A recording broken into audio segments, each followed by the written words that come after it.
இன்னைக்கு சென்னையிலேயே முதல் முறையாக முதியோர்களுக்கு ஒரு தனி எக்ஸிபிஷன், அவங்களுடைய வாழ்வியல் முறைக்கு தேவையான விஷயங்கள்லாம் இங்க எக்ஸிபிட் பண்ணி, அதாவது வீடுகளாகட்டும், வாழக்கூடிய வீடுகளா இருக்கட்டும், இல்ல வாடகைக்கு இருக்கக்கூடிய வீடுகளா இருக்கட்டும், அவங்களுக்கு வீல் சேரு, ஸ்ட்ரக்சர்ஸ் எப்படி இருக்கணும், வீட்டுக்குள்ளேயே போடுற லிப்ட், ஸ்டேர் கேஸ்ல தனியா ஏறி போற லிப்ட், இந்த மாதிரி விஷயங்கள், அவங்களுக்கு ஜீரியாட்ரிக் சர்வீசஸ், வயசான காலத்துல அவங்களுக்கு நர்சிங் சர்வீசஸ், வீட்டுக்கு வந்து செக் பண்ணக்கூடிய ஹாஸ்பிட்டல் சர்வீசஸ், டாக்டர்ஸ், அதை தவிர ஆயுர்வேதிக் மெடிக்கல் ஃபெசிலிட்டிஸ், இந்த மாதிரி பல விஷயங்கள், ஸ்மார்ட் ஹோம்ஸ், மொபைல்ல வச்சுக்கிட்டே முதியோர்கள் வந்து எவ்வளவு ஈஸியா அவங்க வீட்டுல இருக்கிற லைட், ஃபேன், எக்யூப்மெண்ட்ஸ் எல்லாம் ஆன் ஆஃப் பண்ணலாம்.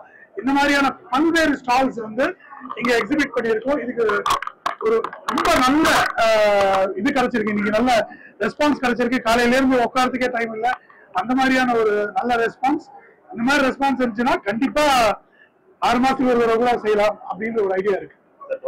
இன்னைக்கு வந்து நம்பர் ஆஃப் ஸ்டால்ஸ் மட்டும் 30 ஸ்டால்ஸ் இருக்குங்க.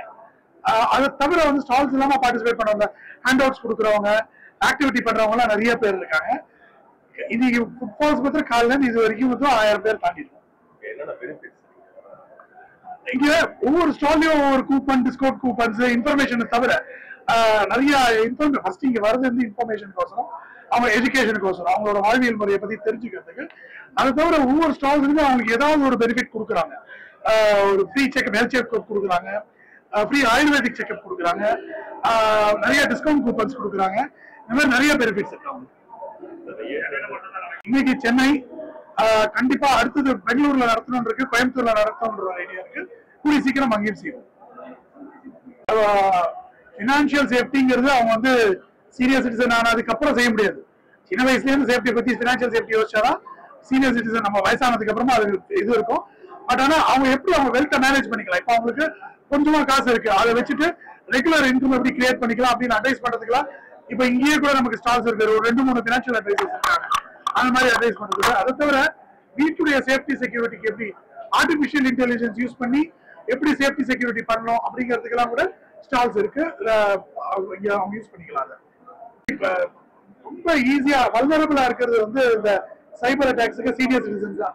அவங்களுக்கு எந்த லிங்க் கிளிக் பண்ணணும், எந்த லிங்க் கிளிக் பண்ணக்கூடாதுன்னு தெரியாது. அதுக்கெல்லாம் இங்க நமக்கு இல்லாட்டாலும் இந்த மாதிரி இடங்கள் இப்ப இங்கேயே வந்து எக்ஸ்பர்ட்ஸ் எல்லாம் இருக்காங்க. கேட்டாங்கன்னா அவங்களுக்கு வந்து கோர்சஸே இருக்கு, courses for senior citizen for cyber security. எந்த மாதிரி ஆப்பெல்லாம் யூஸ் பண்ணணும், முதல்ல அவங்க பண்றது அந்த ஆப்பெல்லாம் யூஸ் பண்ணாம இருக்கணும், தெரியாத ஆப் யூஸ் பண்ணக்கூடாது, தெரியாத லிங்க் கிளிக் பண்ணக்கூடாது. இதுதான் ஃபர்ஸ்ட் லெசன். பட் அது எக்ஸ்பர்ட்ஸ் இருக்காங்க சொல்லி கொடுக்குறது.